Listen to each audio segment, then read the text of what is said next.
2026年4月，啱啱收到海最新消息，如果你或者你屋企人而家係領取緊長者生活津貼、生果金、傷殘津貼，又或者係債家庭津貼海，呢條片你一定要由頭到尾睇晒佢，因為呢件突發使關乎到你每個月海荷包，仲有你屋企個飯碗。政府啱啱公布咗，針對基層市民喺短期食物援助服務，將會由2026年4月開始正式調整入息同資產限額。今次呢個調整非常之關鍵，因為佢唔單止放翻咗申請文限，仲明確咗，如果你已經攞緊其他津貼，其實你依然係有權利去申請呢份食物援助，絕對唔係話攞咗長生針就唔可以攞食物物資。呢個係好多老人家或者基層家庭喺大戶解。講到呢度，大家可能心入面會問，呢份短期食物援助服務其實係咩嚟㗎？其實我哋平時聽開喺食物銀行就係呢樣嘢，但係今次2026年度蟹調整係因為考慮到呢2年香港蟹物價升得好犀利，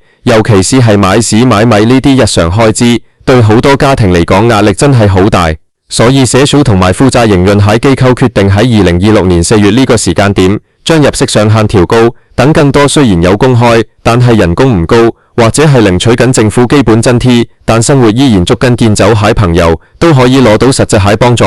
大家要留意返，而家係2026年，社會環境同幾年前已經唔同晒。以前好多人以為要好窮好窮，窮到冇飯開先可以去律食物銀行，但而家蟹政策導向係希望幫到債疾貧窮或者係邊緣社群。如果你係65歲以上蟹長者，正領取緊2026年最新金額蟹長者生活津貼，你可能會覺得我每個月已經攞緊幾千蚊，仲好意思去攞食物援助咩？其實今次政策講得好清楚，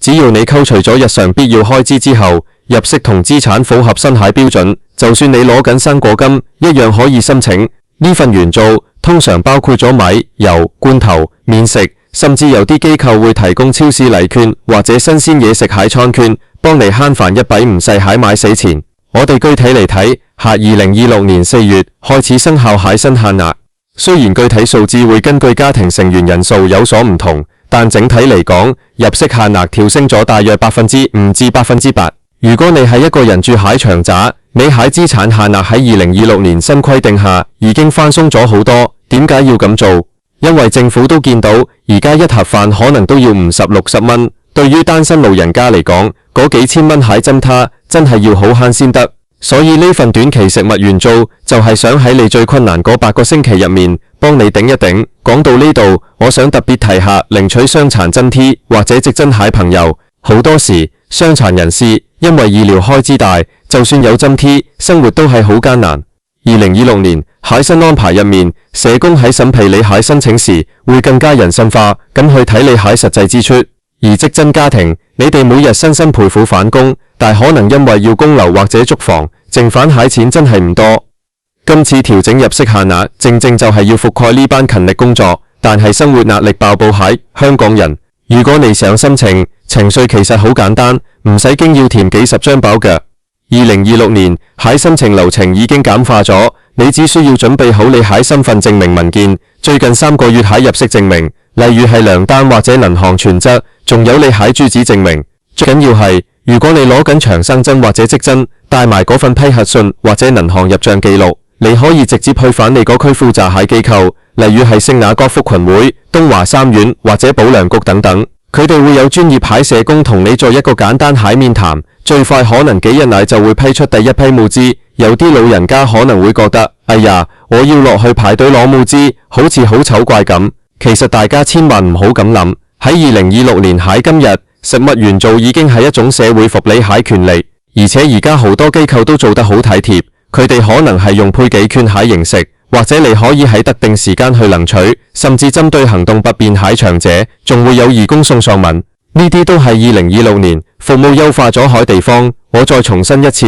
呢份2026年嘅突發調整係要話俾大家知，社會係有資源幫緊大家。如果你身邊有鄰居係老人家，或者係獨居蟹傷殘人士，又或者係一個基層蟹大家庭，請你一定要話俾佢哋聽。好多時呢啲資訊未必能夠第一時間傳到佢哋耳邊，特別係嗰啲以為自己攞咗生果金就唔可以再申請其他援助蟹老人家，佢哋可能因為咁而每日慳住食，食得唔夠營養。大家一定要記住，短期食物援助服務啟明牙雖然係短期，通常係以8個星期為一個週期，但如果你喺8個星期之後生活依然未有改善，社工係會根據你喺實質情況去考慮續期啟。呢個係2026年政策入面非常重要下一點，佢唔係話幫你2個月就由得你自生自滅，而係一個過渡性蟹資源。另外，我想講下關於資產蟹問題，好多人擔心自己銀行有少少錢攞嚟放老，會唔會超標？2026年蟹新限額入面，對於長揸蟹資產限額其實係相對寬鬆蟹，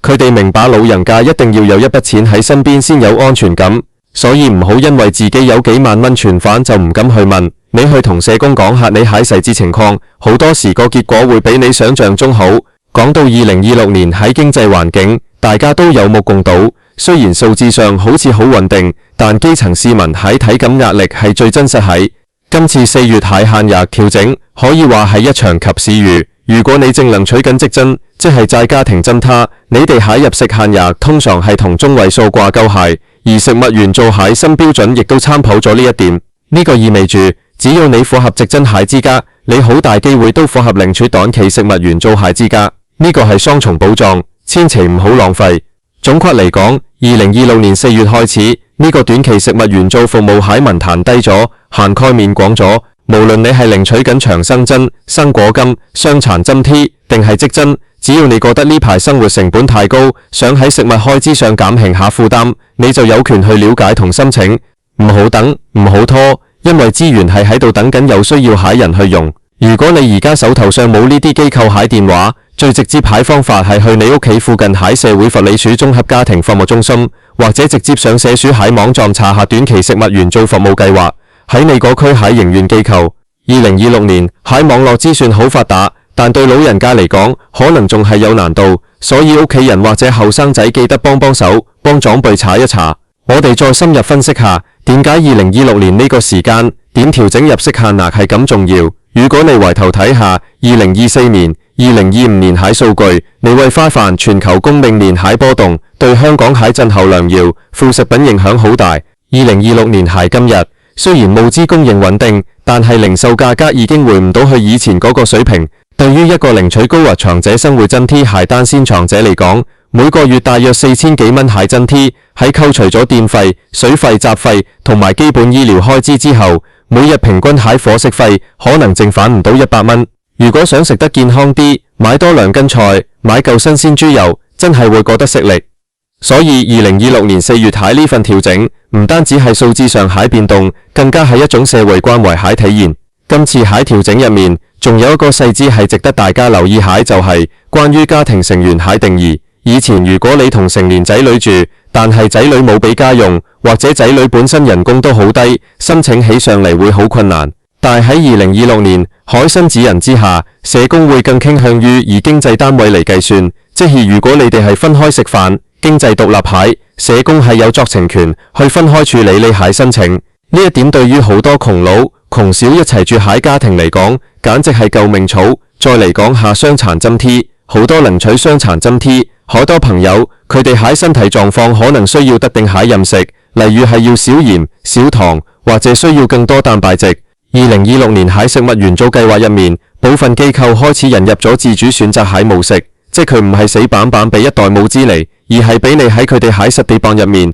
根據點數去換領你真正需要蟹嘢。如果你係傷殘人士，你需要蟹可能唔係即食麵，而係營養奶粉或者係燕麥。2026年蟹新模式下，呢啲需求都更容易被滿足。至於領取職津、在職家庭津貼，蟹家庭，你哋係香港蟹中流砥柱，但亦都係壓力最大蟹一群。你哋可能係上有高堂，下有妻兒。喺2026年，養育一個細路仔蟹成本又高咗，政府今次將職津同食物員做蟹入息限額對之，意思係話，如果你已經通過咗職津嗰份咁嚴格蟹入息審查，你申請食物員做時蟹手續就會變得非常之快。呢個係行政上蟹大進步，減少咗基層市民重複交文件蟹煩惱。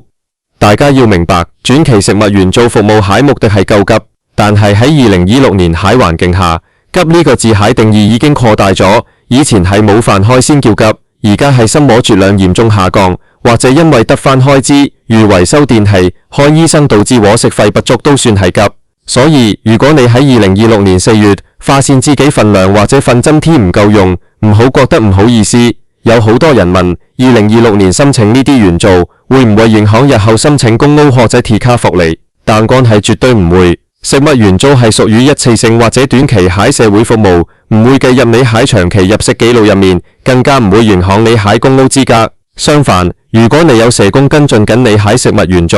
佢哋反而可以幫你留意埋有冇其他2026年新出蟹扶盤措施啱你用。我哋再嚟睇下母資蟹質素。喺2026年，香港人對健康蟹要求高咗，所以而家食物銀行提供蟹嘢食都進步咗好多。除咗基本蟹食米之外，好多時會有低鈉蟹罐頭、全麥麵餅，甚至有啲機構會同大型連鎖超市合作，提供即將到期但依然安全實用蟹麵包、蔬果。2026年蟹食物援助係講求營養均衡蟹。如果你係住喺深水埗、天水圍、觀塘呢啲基層比較多蟹地區，2026年嘅服務點其實係非常密集蟹。但如果你係住喺一啲所謂蟹中產區，例如係將軍澳或者沙田，其實入面都有好多隱性貧窮蟹個案。2026年海政策強調，唔論你住邊區，只要你符合限額，你就可以去你所屬地區海指定機構，唔使擔心因為住喺中產區而覺得冇人幫。社會資源係公平分配蟹。我想同大家分享一個真實個案，就係發生喺2026年頭。有位70歲蟹陳博，佢領取緊高齡津貼，即係我哋叫蟹生果金。佢本來以為生果金只係俾佢買下水果食，生活費主要靠後生仔俾下1-2千蚊家用。但係2026年，佢個仔因為公司裁員，家用斷咗。陳博當時好彷徨，佢以為自己攞緊生果金就唔可以再去申請食物銀行。後嚟佢喺街訪會聽到2026年4月會放返限額，佢試住去聖雅各福群會問下，結果社工即刻幫佢辦咗手續。2日後佢就攞到2大袋母資，入面有齊晒米油罐頭同埋啲營養餅乾。陳博話嗰幾百蚊蟹母資對佢嚟講真係可以幫佢度過嗰個月最難拿蟹日子。陳博蟹故事反映咗好多香港長揸蟹心聲。2026年我哋唔希望見到任何一個老人家要因為慳錢而餐餐食麵包皮，所以無論你係攞緊長生津、傷殘津貼定係職津，只要你感覺到生活有壓力，就一定要去嘗試申請。我再詳細講下2026年4月調整後蟹入息同資產限額大概係幾多，請注意具體數字請以社署官方最終公布為準，但原則係放寬咗。對於一人家庭，入息上限可能已經調升到接近11000蚊左右，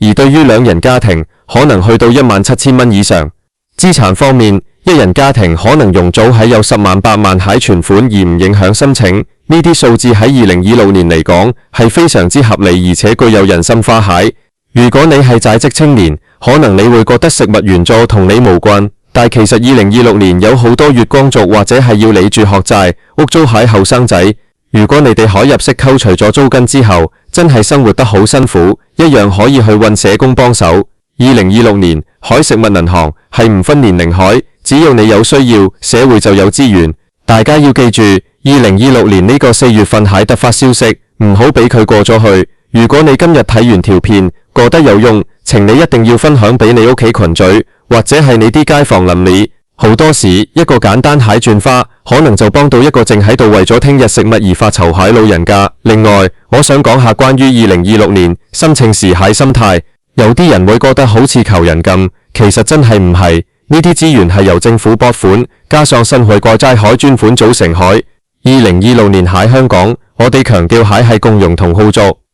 今日你攞咗呢啲資源，等日後你環境好啲蟹時候，你一樣可以去返呢啲機構做義工，或者捐返啲募資出嚟。呢個係一個良性循環，唔係一個單向蟹施捨。最後蟹溫先啲事，2026年4月開始，因為新限額啱啱實施，申請人數可能會比較多。大家去機構辦理手續蟹時候，記得要有耐心。如果你蟹資料準備得齊，個過程其實會好快。記得帶齊我頭先講嗰幾樣嘢：身份證、最近3個月蟹入息同資產證明，例如銀行存摺或月結單、住址證明，仲有領取各項津貼、長生津、生果金、傷殘津貼、職津蟹證明信。喺2026年呢個充滿挑戰，但又充滿希望蟹年份，我哋要學識善用社會資源，唔好俾生活壓力壓垮，因為你背後仲有成個社會蟹資源系統。2026年4月呢次短期食物援助服務蟹調整，絕對係一個好消息。希望大家都能夠食得飽、住得好、生活愉快。如果你對申請程序仲有任何疑問，記得去敦利果區蟹區議員邊司處或者社會福利署查詢，佢哋一定會好樂意幫你。大家記住啦，2026年4月，新限額、新希望，無論你係領取長者生活津貼、生果金、傷殘津貼定係積針，都要留意自己蟹傳疫。我哋下次再見。